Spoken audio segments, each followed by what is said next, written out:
हमने आपके कॉलिशन के बारे में काफी कुछ लास्ट टाइम में देखा था, ठीक है। वो एक्चुअली वो कॉलिशन इन वन डायमेंशन कहा जाता था, याद है ना। हमने इलास्टिक कॉलिशन देखा था, हेड ऑन कॉलिशन देखा था, फिर हेड ऑन इलास्टिक, वो वन डायमेंशन था। अब लास्ट टाइम हमने जब देखा था तो कुछ V1 और V2 की कोई फॉर्मूला डिफाइन की थी। देखो हमने क्या किया था, दो ऑब्जेक्ट लिए थे, इसका मास m1, इसका मास m2, ये u1 वेलोसिटी के साथ चल रहा है और ये u2 वेलोसिटी के साथ, और टकराने के बाद ये दोनों अलग हो गए थे। ये कैसा कॉलिजन है? प्योरली इलास्टिक, परफेक्टली या प्योरली इलास्टिक कॉलिजन, ठीक है। और टकराने के बाद ये v1 वेलोसिटी और ये v2 वेलोसिटी के साथ चल रहा था। सो हमने v1 और v2 की एक फॉर्मूला निकाली थी। कैसी फॉर्मूला थी?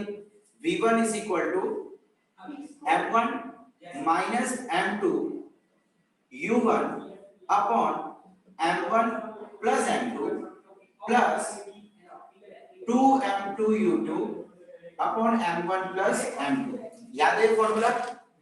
और इसके बाद हमने v2 के लिए देखा था m2 minus m1 u2 upon m1 plus m2 plus 2m1 u1 upon m1 plus m2। ये फॉर्मूला हम सभी बच्चों ने देखी हुई है, क्लियर? Okay good. अब हमने कुछ केस लिया था। कैसे केस? भाई केस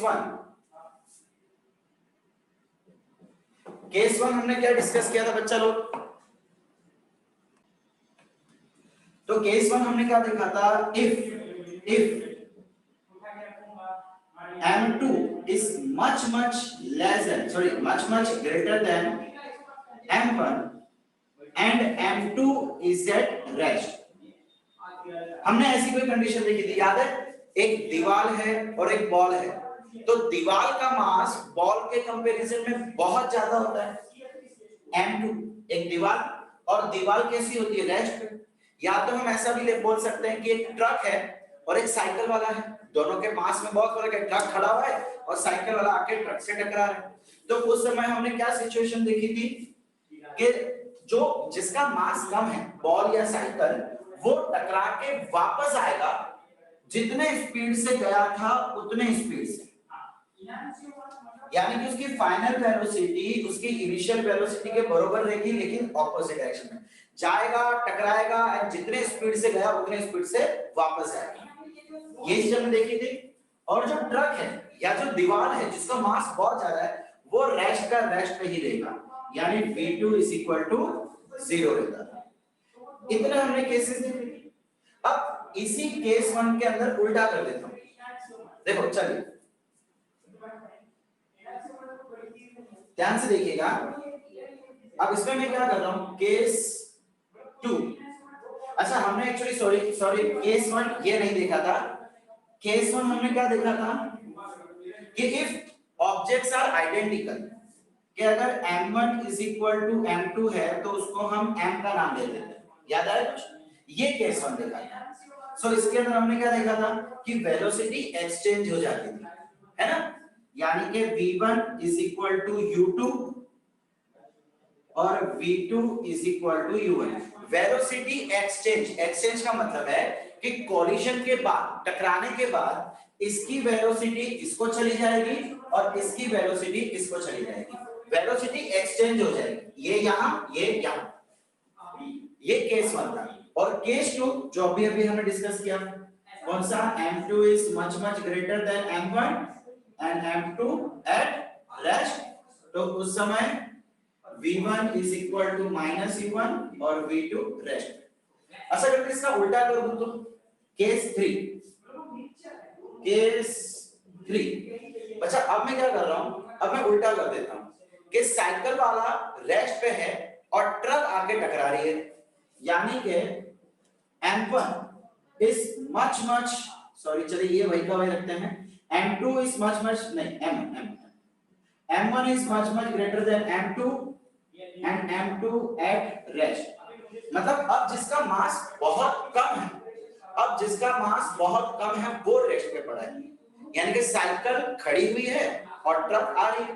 अब हमको पता है कि इस केस में एक्सीडेंट्स कैसे होते हैं, भाई ट्रक आएगी, साइकिल मारेगी, साइकिल धड़ाम से उछलेगी एंड ट्रक तो अपने मस्त मजे से चलता रहेगा। अगर हाथी के रास्ते में चूहा आ जाए तो क्या हाथी को फर्क पड़ेगा? भाई वो तो उसे धक्का मार के अपने जैसे चल रहा था वैसे ही चलता रहेगा। इसका मतलब ट्रक की वेलोसिटी में कोई फर्क नहीं आएगा। क्या ये चीज यहां से मिलेगी? चलिए देखिए। ओके, अगर m2 बहुत छोटा है तो हम क्या कर देंगे, m2 को 0 कर देंगे। देखो यहाँ पे m1 के कंपैरिजन में m2 बहुत छोटा है, तो उस समय होगा क्या कि m2 की वैल्यू ऑलमोस्ट आप 0 ले सकते हैं, ऑलमोस्ट 0। तो अब m2 की वैल्यू को जरा यहाँ पे रखिए। देखो अगर मैं m2 को 0 रखूंगा तो ये टर्म तो वैसे ही उड़ जाएगा, है ना, 0 into anything 0, तो ये टर्म तो चला गया। अब यहाँ पे आप m2 हटा दो, m2 को 0 कर दो, क्या बचेगा यहाँ पे? v1 is equal to m1 u1 upon m1, बड़ा सही है। सो ये m1 कट गया, क्या बचा? v1 is equal to u1। तो क्या ट्रक में कोई फर्क पड़ा? भाई ट्रक का मास बहुत ज्यादा था, ट्रक आया टक्कर मारा और जो स्पीड में था वही स्पीड में चलता रहा। अरे छोटी चीजों से कोई फर्क नहीं पड़ता बड़े लोगों को, है ना। ओके, अब यही चीज हम पुट अप करते हैं इसके अंदर। तो m2 0 करना है, ओके m2 0 कर देते हैं। चलिए फिर व्हाट्स नेक्स्ट, यहां भी m2 0, ओके। अच्छा बच्चा लोग m2 रेस्ट पे भी है, ये m2 रेस्ट पे है, इसका मतलब क्या u2 इज इक्वल टू 0 हो जाएगा। Initial velocity of second object 0, तो देखिए u2 0, मतलब ये तो पूरा टर्म ही उड़ गया इस बार। बचा क्या यहाँ पे? v2 is equal to 2m1 u1 upon m1, m1 का क्या बचा? v2 is equal to 2u1। बहुत ही इंपॉर्टेंट रिजल्ट, जो बेचारी साइकिल थी वो अपने डबल स्पीड से, यानी कि ट्रक की, नॉट सॉरी अपने नहीं, ट्रक की डबल स्पीड से उछल के चली गई, यानी कि आगे कहीं चला जाएगा, जिस भी डायरेक्शन में जावे, लेकिन उसकी वेलोसिटी डबल हो जाएगी। किसके डबल? जो फर्स्ट ऑब्जेक्ट था, यानी जो ट्रक था, ट्रक की स्पीड के डबल स्पीड से वो उड़ जाएगा। ठीक है बच्चा लोग, सो ये केसेस आपको याद होने चाहिए, ये है इलास्टिक कोलिजन के। क्लियर? इतना नोट डाउन कर लो फटाफट, स्क्रीनशॉट ले लो, फिर हम आगे कुछ क्वेश्चंस देखते हैं इसके। ओके चलिए क्वेश्चन 1,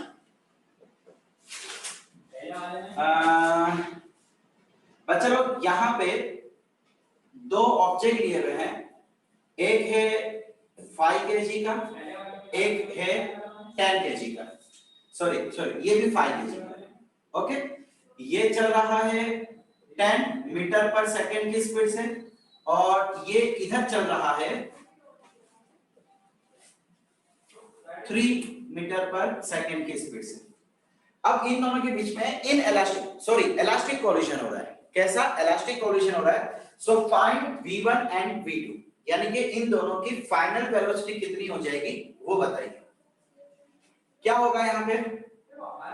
हमने क्या देखा था कि जब ऑब्जेक्ट आइडेंटिकल हो, केस 1, जब ऑब्जेक्ट आइडेंटिकल होगा तो वेलोसिटी सिंपली एक्सचेंज हो जाएगी, यानी इसकी वेलोसिटी इसके पास जाएगी, इसकी वेलोसिटी इसके पास जाएगी। लेकिन अब प्रॉब्लम यह है कि डायरेक्शन क्या होगा। देखो एक चीज तो क्लियर है कि v2 is equal to u1 हो जाएगा and v1 is equal to u2 हो जाएगा, यानी इसकी वेलोसिटी 3 हो जाएगी, ठीक है, एंड इसकी वेलोसिटी हो जाएगी 10। सही है, लेकिन प्लस में होगी या माइनस में होगी? एक लॉजिक अगर मैं लगाऊं तो बच्चा लोग इसकी स्पीड बहुत ज्यादा है, तो ये क्या करेगा, इसको भी अपने डायरेक्शन में रखेगा और खुद भी इसी डायरेक्शन में जाएगा। सो होना क्या चाहिए? दोनों पॉजिटिव होना चाहिए। बट अगर हमें कंफर्म नहीं है तो हम क्या करेंगे, फॉर्मूला लगा देंगे, वैल्यू पुट अप कर लेंगे। फॉर्मूला क्या है हमारे पास? v1, अगर मैं v1 की बात करूं, फॉर्मूला क्या है? m1 minus m2 upon m1 plus m2 into u1 plus 2m2 u2 upon m1 plus m। आपके पास सारी वैल्यूज है, देखो m1 m2 u1 u2 सारी वैल्यूज है, पुट कर दो। m1 minus m2, m1 minus m2, चलो ये तो 0 हो गया भाई, दोनों आइडेंटिकल है ना, तो m1 5 माइनस 5 0, पूरा टर्म चला गया। यहाँ क्या बचा 2 into m2, m2 कितना है 5, u2 कितना है 3, अच्छा माइनस 3 लगाते हैं, चलिए minus 3 upon m1 plus m2, यानी कि 5 प्लस 5 10, सो ये कट गया, सो क्या बचा v1 is equal to minus 3, v1 is equal to minus 3। अब ये क्या हो गया, यहाँ पे क्या हुआ, हमारा लॉजिक गलत साबित हो गया। क्यों, देखो बच्चा लोग, हमने क्या देखा था कि सिंपली वेलोसिटी एक्सचेंज हो जाएगी। वेलोसिटी एक्सचेंज का मतलब है कि डायरेक्शन भी एक्सचेंज होगी, ठीक है। इसीलिए टकराने के बाद ये वाला चीज इधर चला जाएगा 3 मीटर पर सेकंड से, एंड ये वाला ऑब्जेक्ट यहां चला जाएगा 10 मीटर पर सेकंड की स्पीड से। आप चाहो तो v2 की वैल्यू फाइंड करो, तो आपको क्या मिलेगा प्लस 10, यानी कि वेलोसिटी की मैग्नीट्यूड के साथ साथ डायरेक्शन भी एक्सचेंज होती है। समझ आ रहा है मैं क्या बोल रहा हूं, ये आए टकराए एंड यू चले गए, ठीक है। इसलिए मैंने आपको ये एग्जांपल कराया है। तो बच्चा लोग, अगर आपको कहीं पे डाउट लगे सो बेटर आप उसको सॉल्व कर लो, बट रॉन्ग एजम्पशन मत करना, रॉन्ग एजम्पशन मत करना। डाउट जा रहा है तो कोई बात नहीं, सॉल्व कर लो यार, 2 मिनट लगेंगे, कौन सी बहुत बड़ी बात हो जाएगी। ओके, चलिए नेक्स्ट क्वेश्चन देखें। चलिए क्वेश्चन नंबर 2। अच्छा बच्चा लोग, मैं एक सर्कुलर ग्राउंड या सर्कुलर रिंग ले लेता हूं और ये एक पॉइंट है ए। अब हुआ क्या कि यहाँ पे 2 आइडेंटिकल ऑब्जेक्ट है, वो आइडेंटिकल ऑब्जेक्ट आके टकरा के वापस गए, ठीक है। सो मैं बोलता हूं कि वो यहाँ पे टकरा है एंड उसकी जो वेलोसिटी थी वो टेंजेंशियल थी। Velocity of both the objects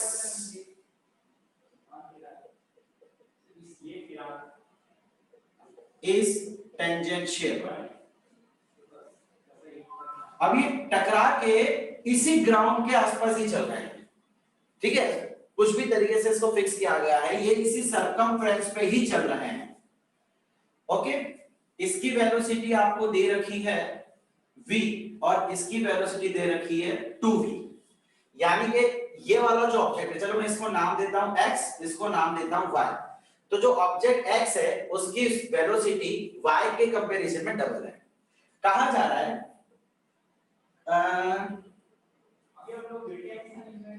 after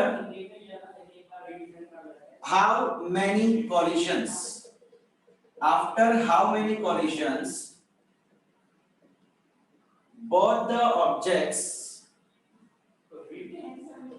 meet at point A, मतलब वो पॉइंट A से अलग हुए तो वापस कितने कोलिशन के बाद वापस A पे आके मिलेंगे, हमको ये फाइंड करना है। और ऑप्शन हमको दे रखा है 1 2 3 या 4, ओके। चलिए कर पाएंगे आपको। अच्छा बच्चा लोग, एक चीज जरा ध्यान से देखो, इसकी वेलोसिटी x की वेलोसिटी y के कंपैरिजन में डबल है। इसका मतलब सेम टाइम में अगर मैं टाइम सेम रखूं तो ये वाला ऑब्जेक्ट इसके कंपैरिजन में डबल डिस्टेंस चलेगा। अरे भाई हमको पता है ना, speed is equal to distance upon time, so distance is equal to speed into time. अगर स्पीड डबल, देखो टाइम सेम है, टाइम दोनों में सेम है, तो क्या मैं ऐसा बोल सकता हूं इस केस के लिए, इस केस के लिए distance is proportional to speed.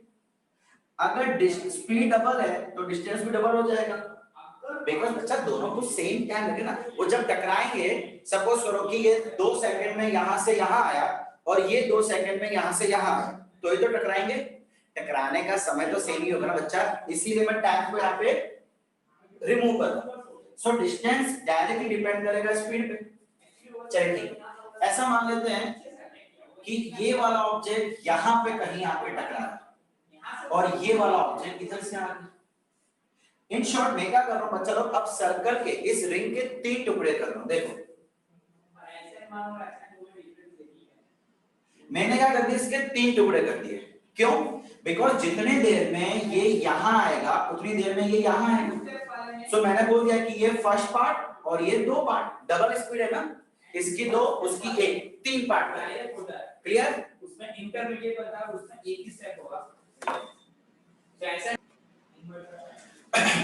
तो देखिए जब फर्स्ट टाइम वो यहां से निकले तो हम ऐसा बोलते कि ये निकल के यहां आ गया और ये y निकल के यहां आ गया, है ना भाई। x y का डबल डिस्टेंस ट्रैवल करेगा। मैंने इसलिए क्या किया, रिंग के 3 टुकड़े कर दिए। सो एक ये डबल हो जाएगा और ये सिंगल।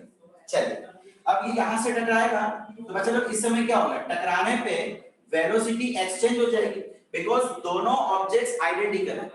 x एंड y कैसे हैं, आइडेंटिकल। सो आइडेंटिकल के केस में हमने क्या देखा था, वेलोसिटी एक्सचेंज हो जाती है। सो y की वेलोसिटी हो जाएगी 2v और x की वेलोसिटी हो जाएगी v। क्लियर? अब नेक्स्ट टाइम क्या होगा, नेक्स्ट टाइम ये डबल डिस्टेंस चलेगा और ये सिंगल डिस्टेंस। इसका मतलब y ये पहला टुकड़ा, ये सेकंड टुकड़ा, यहां पे, और ये x एक सिंगल टुकड़ा। सो दोनों यहां पे आके कोलाइड करेंगे। समझ रहे हो आप? y की स्पीड अब डबल हो गई है। सो y x के कंपैरिजन में डबल डिस्टेंस ट्रैवल करेगा। और मैंने 3 इक्वल, बच्चा घर ये दिख नहीं रहे हो लेकिन इसको आप 3 इक्वल टुकड़े मान के चलो। सो ये डिस्टेंस और ये डिस्टेंस इक्वल है। ठीक है? थोड़ा आपको अगर कंफ्यूजन हो रहा हो तो let me just do this. ठीक है, ये y x की स्पीड v और y की स्पीड 2। सो ये y यहाँ पे फर्स्ट पार्ट सेकंड पार्ट यहाँ पे आके टकराया दोनों। चलिए गुड। अब क्या होगा, फिर से वेलोसिटी एक्सचेंज होगी भाई, अभी है तो आइडेंटिकल ही ना, फिर से वेलोसिटी एक्सचेंज होगी। सो y 2v पे था, सो अब x 2v पे हो जाएगा। क्या होगा, x 2v पे हो जाएगा और y v पे हो जाएगा। बच्चा ये y होगा और ये x होगा, है ना। देखो ये x इधर आया तो टकरा के वापस इधर ही जाएगा। अच्छा अब क्या होगा, अब फिर से x डबल स्पीड से चलेगा, यानी x डबल डिस्टेंस ट्रैवल करेगा y के कंपैरिजन में। सो जितनी देर में y पहला पार्ट कवर करेगा उतनी देर में x 2 पार्ट कवर कर देगा, यानी फिर से a पे आके टकरा गया। तो कितने कोलिशन के बाद a पे आया, 2 कोलिशन, एक यहाँ पे हुआ और एक यहाँ पे हुआ। तीसरी बार में तो वो a पे पहुंच गया ना, तो a पे a को काउंट नहीं करना है हमको। क्या बोला हुआ है, मीट एट a, वापस a पे टकराएंगे तो वो a वाले को नहीं गिनना है। क्यों? बिकॉज a पे तो मिलना है। कितने कोलिशन के बाद मिले, सो ये a ये 2 कोलिशन के बाद दोबारा a। क्लियर? एंड बच्चा लोग ये था आपके नीट का क्वेश्चन, नीट के अंदर पूछा गया क्वेश्चन है ये। क्लियर? Next question number 3। बच्चा लोग यहाँ पे आपको एक दीवार दे रखी है, वॉल, और यहाँ पे एक नन्हा सा प्यारा सा ऑब्जेक्ट है। इसका मास दे रखा है आपको 1.5 kg और ये चल रहा है 5 मीटर पर सेकंड की स्पीड से। ये जाता है, बॉल से टकराता है। अब आपको कहा गया है कि v1 और v2 फाइंड करो। ऑब्वियसली बॉल कैसा है, बॉल तो रेस्ट पे है। हमको क्या फाइंड करना है, टकराने के बाद कैसा कोलिशन है, इलास्टिक कोलिशन कैसा है, ये आपको क्वेश्चन में बोला होगा। इलास्टिक कोलिशन है। सो v1 एंड v2 बताइए। बच्चे लोग हमने क्या देखा था, ये कौन सा केस हो गया, m2 is much much greater than m1 and m2 is at rest. ये रेस्ट पे है और बॉल का मास इसके कंपैरिजन में बहुत ज्यादा। तो टकराने के बाद हमने क्या देखा था कि ये जितने स्पीड से आके टकराया उतने स्पीड से वापस चला जाएगा, यानी v1 की वैल्यू क्या हो जाएगी, -5 मीटर पर सेकंड। और बॉल, क्या बॉल पे भी फर्क पड़ेगा, बॉल तो अभी भी वैसा का वैसा ही है। सो v2 0 हो जाएगा। ठीक है? अगर आपको केस याद है तो आपको कैलकुलेशन की जरूरत नहीं है, डायरेक्टली आंसर दे सकते हैं। केस याद नहीं है तो आपको v1 v2 की फॉर्मूला लगानी पड़ेगी एंड वैल्यूज पुट अप करनी पड़ेगी। Clear, fine, okay. तो बच्चे लोग इस टाइप के क्वेश्चन तो इजीली आप सॉल्व कर सकते हैं, कोई बड़ी बात नहीं है। अभी तक हमने क्या देखा था, एक इलास्टिक कोलिजन हो रहा है वन डायमेंशन में, यानी टकराया और या तो यूं चलेगा या तो यूं चलेगा, सिंगल डायमेंशन हो रहा था। अब हम क्या देखेंगे, इलास्टिक कोलिजन इन 2D, यानी कि इसको आप ऑब्लिक कोलिजन भी कह सकते हैं। अभी तक हम हेड ऑन कोलिजन देख रहे थे, हेड ऑन कोलिजन मतलब कि जो वन डायमेंशन में होगा वैसा ही। अब हम क्या देखने जा रहे हैं, 2D यानी कि ऑब्लिक कोलिजन। सो बच्चा लोग इसमें होगा क्या, जरा ध्यान से देखिएगा, ये ऑब्जेक्ट 1 ये कितने स्पीड से चल रहा है, u1 स्पीड से, ये आके टकराया किससे, दूसरे ऑब्जेक्ट से। देखिए इनका लाइन ऑफ एक्शन अब अलग अलग है, ये इसका लाइन ऑफ एक्शन, ये इसका एक्शन कुछ अलग है। ये कहां पे आके टकराएगा, इसको यहां कहीं आके टकराएगा, ठीक है। थोड़ा मैं और अच्छा बना लूं, ओके क्लियर। ये यहां कहीं आके टकराएगा। अब आपको पता है कि अगर दो चीज ऊपर नीचे टकराती है तो दोनों कुछ ऐसे चले जाते हैं, है कि नहीं। सो यहाँ पे होगा क्या, कोलिजन के बाद कोई डिफॉर्मेशन होगा, कोलिजन के बाद वो डिफॉर्मेशन निकल जाएगा, डिफॉर्मेशन मतलब शेप का चेंज होना, ठीक है। सो होगा क्या, अब जो ये ऑब्जेक्ट था ये भाई साहब यहां से चले जाएंगे कहीं यहां पे, और ये जो भाई साहब थे ये चले जाएंगे इधर कहीं, ठीक है।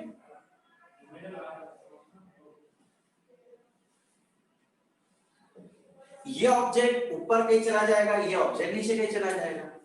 सो इसकी वेलोसिटी को हम बोल देंगे v1 और इसकी वेलोसिटी को हम बोल देंगे v2। मास तो कोई चेंज नहीं होगा, मास तो एज इट इज रहेगा, और ये कोई ना कोई एंगल बनाएगा हॉरिजॉन्टल के साथ, इसको बोल देते हैं θ1, और ये भी कोई ना कोई एंगल बनाएगा, इसको बोल देंगे θ2। वो जा रहे थे सीधा, टकराने की वजह से डिफ्लेक्ट हो गए, सो डिफ्लेक्ट होंगे तो हॉरिजॉन्टल के साथ कोई ना कोई एंगल बनाएंगे, वो एंगल हमने ले लिया θ1 θ2। अब चलो अब जरा ध्यान रखिएगा, यहाँ पे हमें क्या करना है। अगर आपने 1D वाला आपको याद हो, सो उसमें हमने क्या देखा था, दो फॉर्मूला यूज करने थे, एक conservation of momentum throughout, दूसरा conservation of kinetic energy, but throughout नहीं, सिर्फ इनिशियल और फाइनल, ये दो फॉर्मूला का इस्तेमाल करते थे, राइट। अब यहाँ पे बच्चे लोग आपके तीन फॉर्मूला बनेंगे, कैसे तीन फॉर्मूला देखिए। देखिए अगर मैं इसकी वेलोसिटी के दो कंपोनेंट कर दूं, सो क्या मैं ऐसा बोल सकता हूं कि यहाँ पे हो जाएगा v1 sin θ1 और इसी डायरेक्शन में हो जाएगा v2 sin θ2, सॉरी cos θ ना, सॉरी cos θ1 एंड cos θ2। बच्चा इसका कंपोनेंट इधर, इसका कंपोनेंट इधर, ठीक है, और जहां एंगल बनता है वहां cos, सो इसके 90 डिग्री पे यहां क्या हो जाएगा, v1 sin θ1, इधर क्या हो जाएगा v2 sin θ2, राइट। तो इस बार हम क्या करेंगे, देखो जो मोमेंटम है बच्चे लोग, मोमेंटम तो थ्रू आउट कंजर्व रहती है, हमने देखा था कोलिजन कैसा भी हो मोमेंटम कंजर्व रहती है। अब यहाँ पे क्या हो रहा है, मोमेंटम दो डायरेक्शन में कंजर्व रहेगी, एक x डायरेक्शन में और एक y डायरेक्शन में, ठीक है। देखिएगा ध्यान से, सो इस बार हमको जो मोमेंटम कंजर्व करनी है वो x और y अलग अलग करनी है, कंजर्वेशन ऑफ मोमेंटम। पहले हम क्या ले रहे हैं, x डायरेक्शन की बात करेंगे। x डायरेक्शन में क्या हो जाएगा, अच्छा इसकी स्पीड u2 थी और obviously u1 is greater than u2, ठीक। पहले की बात करते हैं इनिशियल मोमेंटम। तो बच्चों इसकी और इसकी जो भी मोमेंटम है वो तो x में ही, देखो ना ये तो u ही ट्रैवल कर रहा है ना दोनों, सो y में इसकी कोई मोमेंटम है नहीं, जो है x में ही है, तो क्या हो जाएगा इसका m1 u1 plus m2 u2 is equal to, बच्चा इनकी मोमेंटम देखनी है लेकिन सिर्फ और सिर्फ x डायरेक्शन में, तो ऑब्जेक्ट 1 की x डायरेक्शन की वेलोसिटी, ऑब्जेक्ट 2 की x डायरेक्शन की वेलोसिटी, मोमेंटम क्या होता है, मास इनटू वेलोसिटी, सो ये हो जाएगा m1 v1 cos θ1, और सही है, m1 v1 cos θ1 x direction plus इसके लिए क्या हो जाएगा m2 v2 cos θ2 x direction की। सो एक फॉर्मूला ये आ गया।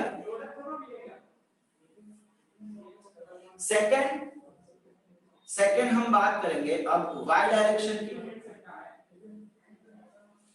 y डायरेक्शन में, अच्छा बच्चा लोग इनिशियल की बात करता हूं, क्या इनिशियली y डायरेक्शन में कोई मोमेंटम है, क्या y की कोई वेलोसिटी है, y डायरेक्शन की वेलोसिटी नहीं, जीरो, सो m1 0 m2 0, सो यहाँ पे 0 प्लस 0 कर देता हूं, इनिशियल मोमेंटम दोनों ऑब्जेक्ट की y डायरेक्शन में 0।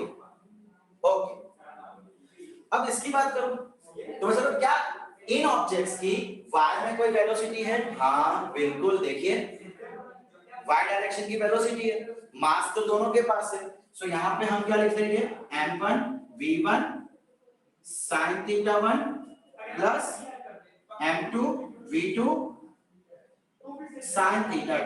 लेकिन बच्चा लोग अब जरा ध्यान से सुनना, मैं प्लस तो लगा रहा हूं बिकॉज मोमेंटम दोनों की ऐड होती है, बिल्कुल सही, लेकिन आप जरा देखो कि v1 और v2 ऑपोजिट डायरेक्शन में है, v1 और v2 ऑपोजिट डायरेक्शन में है, सो ऑपोजिट डायरेक्शन के लिए मुझे क्या करना पड़ेगा, v2 को माइनस लेना पड़ेगा, ये जो v2 है ना ये माइनस लेना पड़ेगा भाई,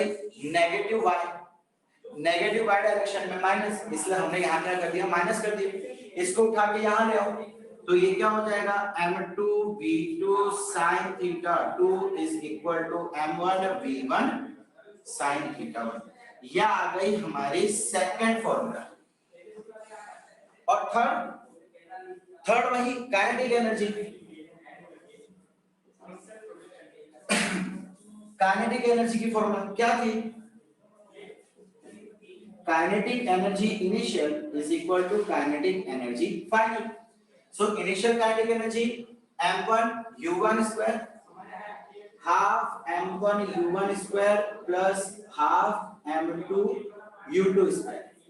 अब बच्चे लोग काइनेटिक एनर्जी हम x y में नहीं ले रहे, जो उसकी ओरिजिनल वेलोसिटी है हम उसी को लेके चल रहे हैं, सो यहाँ पे क्या हो जाएगा equal to half m1 v1 square plus half m2 u2 square, sorry v2। Kinetic energy के लिए हमने उसके कंपोनेंट्स नहीं लिए हैं, तो जो उसकी ओरिजिनल वेलोसिटी v1 और v2 वही लेके हम चले, समझ आ रहा है। सो यहाँ से हाफ हाफ हाफ कट, यहाँ से हाफ कॉमन, यहाँ से हाफ कॉमन कट, क्या बचा m1 u1 square plus m2 u2 square is equal to m1 v1 square plus m2 v2 square. इन तीन फॉर्मूला का यूज करके हम कोई भी elastic collision in two dimension या oblique collision, elastic oblique collision को सॉल्व करेंगे। क्लियर यहां तक बच्चों लोग, ये फॉर्मूला क्लियर। 1D में हमने सिर्फ x डायरेक्शन की मोमेंटम ली थी, काइनेटिक एनर्जी लिया था और इन दोनों के वजह से एक नई इक्वेशन बनाई थी, याद है ना, velocity of approach is equal to velocity of separation, कुछ याद आया?